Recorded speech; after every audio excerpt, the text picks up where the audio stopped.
Hi guys. Yeah, look, I've got not much to do with this recovery process. So I got to thinking I'll do a comment on the last quiz and investigate. I came across this technique that you may be interested in. I'm more than happy to help you do it. It will only take you a short time to do the marking anyway. So just bear with me as I just quickly go through the process. So, as you know, the section B and C, the short answer and the analysis section has to be marked anyway.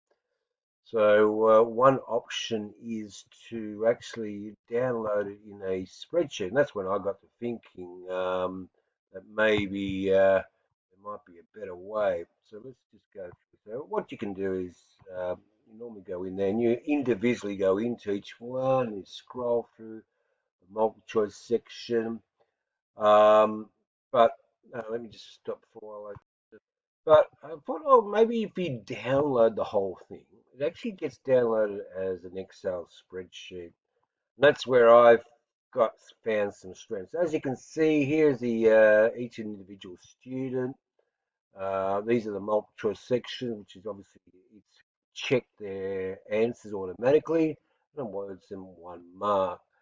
Scrolling down, of course, this is where it goes to section 2, and here's where you have to come along and basically mark. But as you can see, it's much user friendly because I can go from student to student, easily marking their score. And of course, some students who have shown their working so that you actually see all their lines. I will drag that down, as you can see, you'll be able to see, and from that you'll be able to award them based on the fact that this question is worth 2 marks.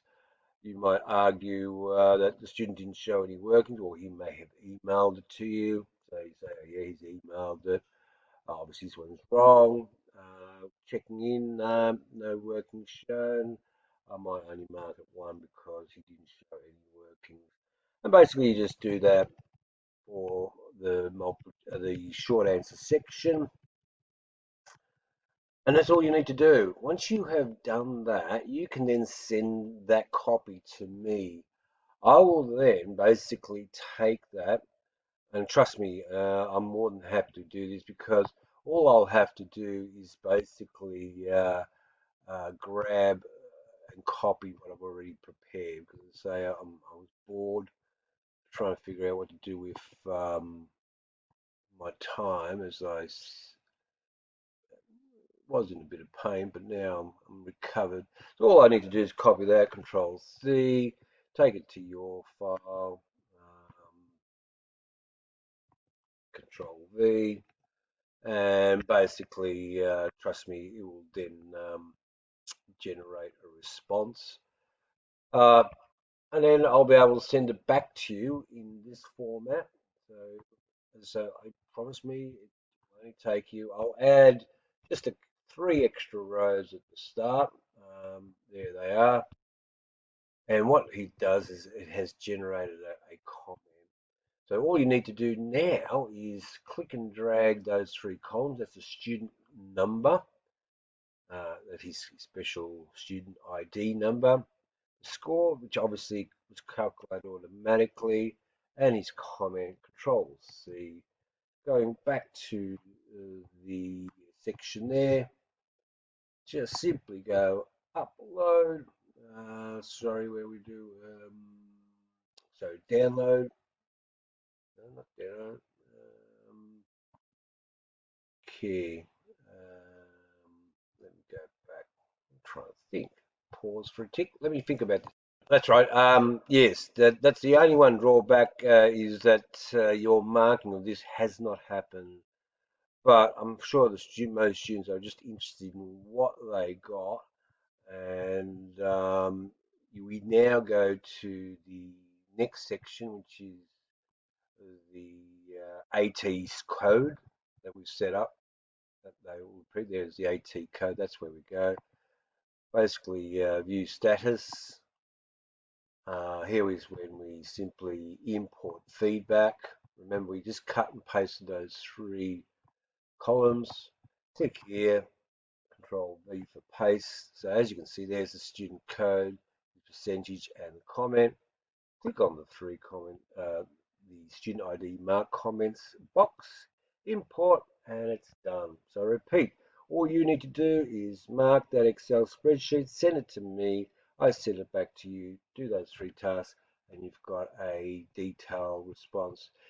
The basic structures is I have an initial comment basing on overall performance, and then I've selected a number of questions where I think is a valid feedback could be given if they should have got that question wrong. And as you can see, it can be either short or long depending on the standard of the student. So obviously more, and as you can see, I do reference key questions. So as I say, once you've done that, it's just a case of you're happy, just publish the drafts, and the students will receive a copy of this report, their score. They can always then go back into the original once you have released it, but I wouldn't release it until everyone has completed the task.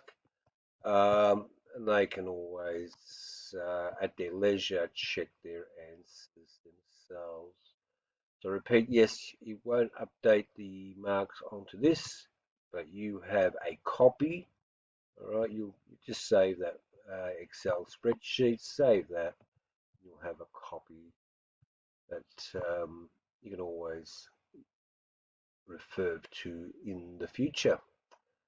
Let me know. Just email me your spreadsheet, and so I'll take 5 minutes, and I'll send it back to you for you to upload to the MASCOM, a detailed comment. Have a great holiday, guys. Yes, I'll email you also some plans for the first topic back, which will be polynomials. Will take the first 3 weeks, and I think that's when we are due back, so the timing is perfect. So we will do polynomials as a remote learning, similar process as to the last one. But yeah, I'll follow that with a email, maybe in the same email actually. And then we'll just plan people to donate their time to set up a couple of lessons. Cheers.